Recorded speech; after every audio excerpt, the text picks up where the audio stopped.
Hello everybody, welcome back to Cure for the Common Game. Today, in deck number 489, we're going to do the other Eldraine Mono White Legend. Sir Alin the Lion's Claw. Alin? Sure, why not? 5 mana, 4/4 human knight with first strike. So, hey, this is not bad. Whenever Alin the Lion's Claw attacks, other creatures you control get 1/1. So this is a pretty standard, it's kind of what you would expect from an uncommon legend. Sure. Attack trigger, other creatures get an anthem. So, obviously, we're going to be playing with a ton of creatures. So, let's get to some mana first. Let's see. We're running some normal, pretty expected stuff. The Heraldic Banner. Now, one thing I did try to do with this particular deck is I tried to use as much Eldraine as possible.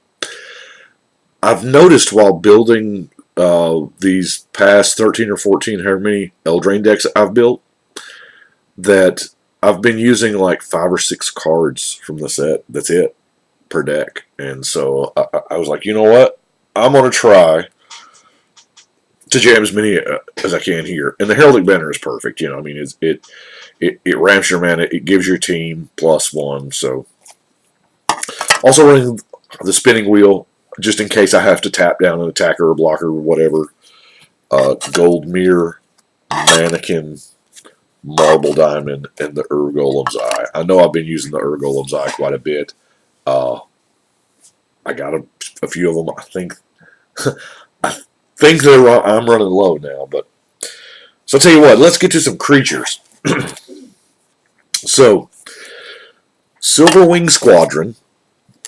6 mana human knight, flying vigilance, and power and toughness equal number of creatures you control. Now there are a lot of white creatures that are this, power and toughness equal number of creatures you control. This one having flying and vigilance, not bad. But then but wait, there's more. Whenever it attacks, you create a number of knights equal the number of opponents you have. So,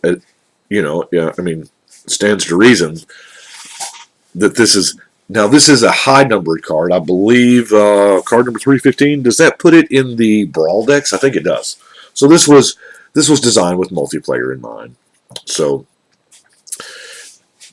you get it out before any players leave the game, and you're going to get 3 2/2 white knights just for attacking. So that's pretty neat. We have a giant killer. I like these alternate frames. The storybook, it's kind of cool. But this has this does the work right here. You get to destroy a big creature. You get to chop down straight away, because it's an instant even. And then later on, you can play the 1/2 creature that is, it's pretty much Master Decoy taps down a creature. The Fairy Guide Mother. It's hard to say Fairy Guide Mother. It really is, because you want to say Fairy Godmother. But, it's a pump, and the important part here is that creature gains flying as well. And then, of course, you got the 1/1 flyer later on if you need it for a blocker or whatnot. We have the Silver Flame Squire. Same thing, it's kind of another mini giant girl thing, but it also untaps the creature. And then you get a 2/1 soldier later if you need it. Shepherd of the Flock. Yeah, you kind of... this is return target permanent you control to its owner's hand. So this is a white rescue. Yeah, that helps a bunch. Once you term it as a white rescue for the same mana, 1 mana instant, it's not bad. Of course, we're playing with the Queen. All hail the Queen. Ardenvale Tactician. I didn't have a storybook version of it, but it does tap down 2 creatures. And you put your flyer on layaway, so that's neat. Do I have any more Eldraine creatures? Harmonious Archon. Let's look at this one for a second, because this one is... I don't know. I don't know if I like it or not. 6 mana, 4/5 Archon that is flying. Non-Archon creatures have base power and toughness 3/3. And of course, when this enters the battlefield, you create 2 human, 1/1 human tokens. Notice this card does not say you control. This makes all non-Archons 3/3, even your opponents. So, yeah, if they're playing goblins, this is probably not the card to play. You're just, making their goblins 3/3s before all the tribal benefits, or elves, or heaven forbid somebody whip out slivers. But anyway, it does. We are playing, some lower end creatures, maybe some tokens. Making those 3/3s is pretty good. But on the surface, this looks awesome now, because that's 6 mana for 10 power, and you're like, whoa! But helps your opponents too. Now we have Sarah's Guardian, just because it's a giant angel and it passes out vigilance. Everything having vigilance, not bad. A few low, Soul Warden, Burrington Forge Tender, love the pro red. Loyal Sentry, you want to talk about a blocker? It stops a lot of things headed your way. It really does. Of course, Crusader of Odric. The power, toughness equal the number of creatures. Herald of the Host is I love those. Man, I'm using a lot of myriad cards lately, ain't I? Well, it attacks and it solves the problem. 3 angels pop out most of the time when you attack with it. But let's look at Miracle Worker, and I'll explain. Yeah, it's an old card from the dark. Destroy target enchantment card on a creature you control. Now, I dare say our format, that happens more than any other format, because there's an entire category of removal cards, enchantments, that, what do we call them? In play but useless. You can turn them into a stump. You can turn them into... it's those enchantments that don't destroy the creature, because you don't want to destroy the commander. You just want it to stay in play and be useless. Like turning it into the 0/4 tree, or the 1/1 frog, or the... You know what I'm saying. A lot of these cards are seeing more and more play, because you realize you don't want to kill it, because it'll just go back to the command zone, and you have to face it again next turn. But if you can enchant it and take all the abilities away, hey, imprison the moon or whatnot, that's better than killing it. It's in play but useless. So that's why I have Miracle Worker, because there's corner case, I know. Angel of Vitality. Now this one is it's not quite as broken as Sarah Ascendant, which is an amazing card, by the way. Which, by the way, one thing, I could have gone like tribal anthems with the deck. I did not do that, because I've already done that. So, Knight of Metal Grain. It's a good 2/2 lifelinker. White Knight. Had to use the old Legions art, Seraph of the Masses is that power and toughness thing, but this time it's got flying and convoke. So, Angel of Finality. I kind of like the Angel of Finality. Let's get up here so we can see the whole card. Enters from exile all cards from target player's graveyard, so it solves that problem. Loyal Unicorn, of course, has vigilance, and Lieutenant. I love the Lieutenant ability, because most of the time, you're going to have your commander in play. I mean, that's the whole format is called commander. But at the beginning of combat on your turn, if you control your commander, prevent all combat that would be dealt to creatures you control this turn. What? Oh, and other creatures you control gain vigilance. What? So they all have vigilance and can't take combat damage. Okay. Sign me up. Oh, here's another Eldraine card. The other Archon. Flying, pro-white, and it has that Windborne Muse ability of pay 1 to attack. Order of the Sacred Torch. Now, this is a good one. Of course, there was the black one and there was the white one. But the white one, black is such a strong color, and if you're playing 3 colors, there's a good chance one of those is black. I mean, it has just very, very useful cards. You know, you use black for removal, you use black for tutoring, you use black for a lot of stuff.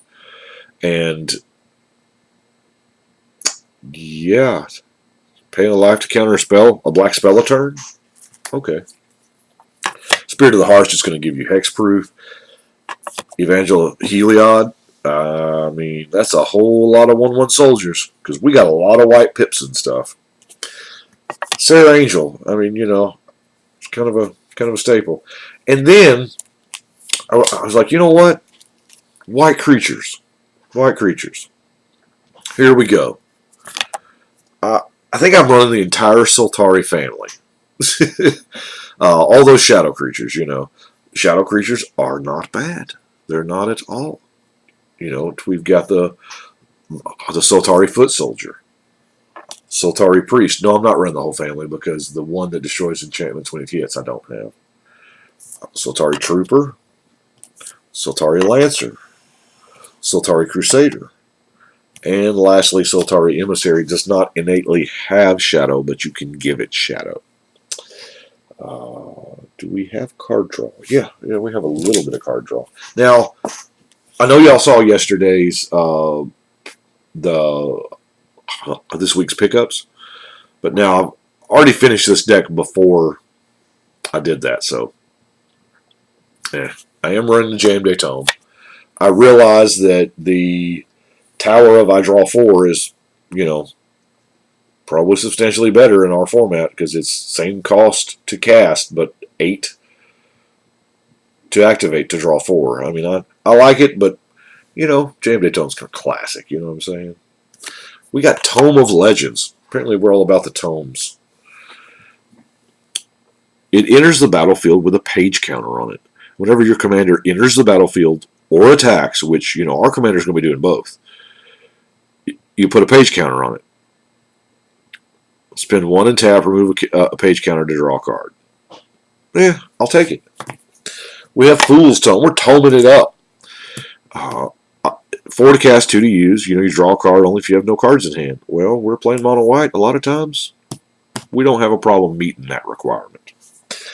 And then Pursuit of Knowledge. Now, Pursuit of Knowledge is a different animal, and this looks a little scary if you are, you know, the mono white player, because you skip drawing a card to put a study counter on it. But once it has 3 counters on it, you can sack it to draw 7. So you're giving up 3 to get 7. So I'm still counting that as card draw. Granted, you have a card plus 4 mana invested, which is probably going to be a pretty good chunk of what you do the turn you cast it. It may be all you do. But still, I played this way back when. It's really good with things like Howling Mind Effects, because you can still draw 1 and just not draw the other one. Or what I did was I included a few cards like Guided Strike. It's a fairly decent combat trick that nobody sees coming, because combat tricks like Guided Strike, nobody uses in Commander. You know, they're going to use big, giant, blowout combat tricks. Shelter, you know, target creature you control against pro color of choice. Draw a card. Unquestioned Authority. Draw a card when it comes into play. Oh, yeah, and it has pro creatures. We got a few non-basics here. Now, I pulled a whole bunch of Castle Ardenvales. These don't appear to be hard to pull at all, because I think every mono white deck I've got is going to have one for a while. The Secluded Step and the Drifting Meadow for the cycle lands, just in case, you know, you draw them late and you can cycle them away. Idyllic Grange, putting the counter on probably our, you know, it's whatever our big nasty is. And the Forbidding Watchtower, because, you know, turning into a 1/5 soldier is not bad. It's not bad at all. It's a pretty decent blocker. We'll roll through the removal before we get to the weirdness. Now, Banishing Light, of course, a permanent's going to... It does a pretty good O-Ring impersonation. It actually solves the Oblivion Ring problem.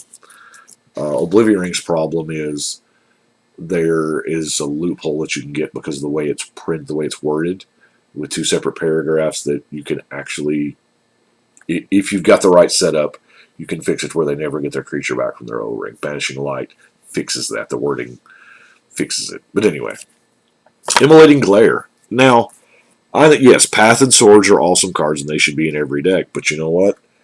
I don't have an unlimited supply of those, but the Immolating Glare is not bad. I mean, it's 2 mana for an attacking creature. It's instant speed. So, you know, one of my big philosophies when I play is if somebody has something scary, you know, unless it's doing something to me, it's not my problem. Yeah, that's a big old giant dinosaur over there. If it's not coming at me, if it's not hurting me, if its static abilities aren't causing me problems, hey, it's not my problem. As long as that big old dragon's, you know, flying across the board at somebody else, they can do it all they want to. Because that helps me. Every point of damage my opponents deal to each other helps me not have to deal that much damage. So, I don't know where I got off on that. Sunlance, because, you know, it's the white bolt. Yeah, it's only to creature. Only to non-white creatures. But, you know what? I'll take it. And it's sorcery speed. Aven Cloudchaser I'm counting as removal because, you know, destroy target enchantment, whatnot. Of course, Disenchant. True Love's First Kiss. That's also got draw card on there, so that's neat.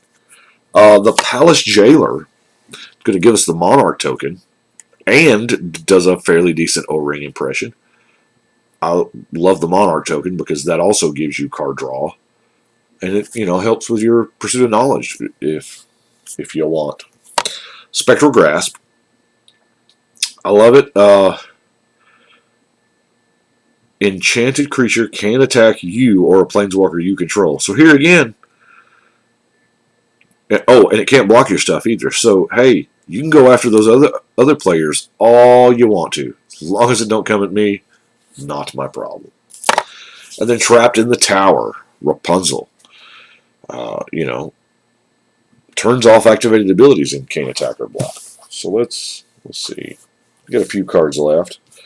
We have Glimpse the Sun God. Now, I know a lot of people overlook this, but how many times have you been in that board stall position? How many times have you like, well, I can't swing into them because, I mean, yeah, I have more power than they've got life, but their blockers are bigger or better or what have you. Tap them all. Now, what I love about the Glimpse of Sun God is it is an instant. So that person who is clearly ahead and you clearly want to swing at, you can do it at the end of their turn. And then maybe, if you're lucky, you've got a turn or two in between them and you. So that maybe other people will punch them, you know, with their creatures, you know. It is kind of a big signal to the table. Hey, look, everybody, he's down. Let's kick him.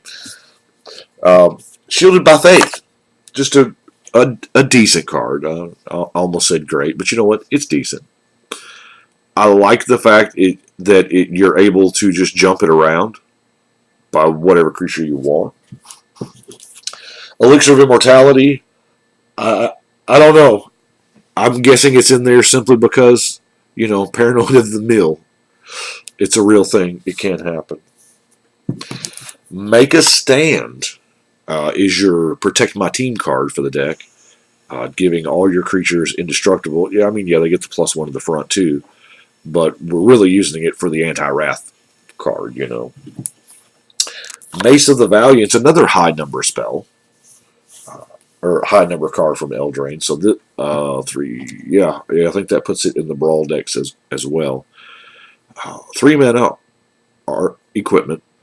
It gets +1/+1 for each charge counter on it, and has vigilance. And whenever a creature enters the battlefield under your control, it gets a charge counter on it. So 3 to cast, 3 to use. Yeah, we're going to be playing some creatures. It's probably going to get, to be a fairly decent equipment. Of course, Brave the Elements.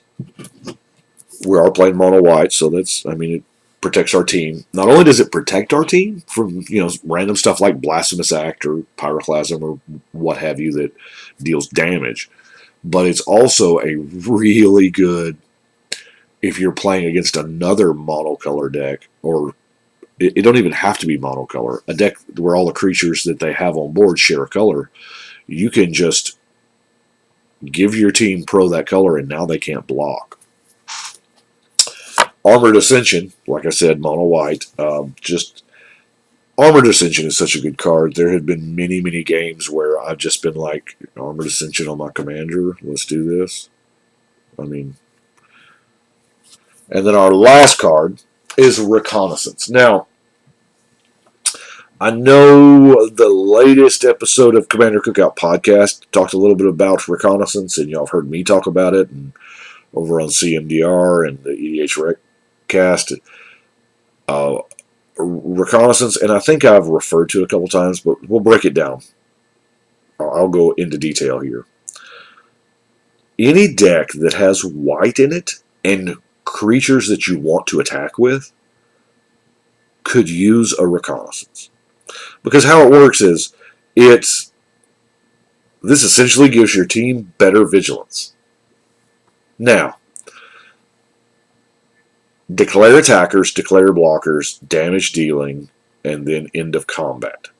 Now, while you're in the end of combat step, your creatures are still attacking creatures, even though they have already dealt their damage. So you can pull them back out of combat after they've dealt damage, but before they die. Yeah, it's super weird. It is not an interaction that's very intuitive or that a lot of people know.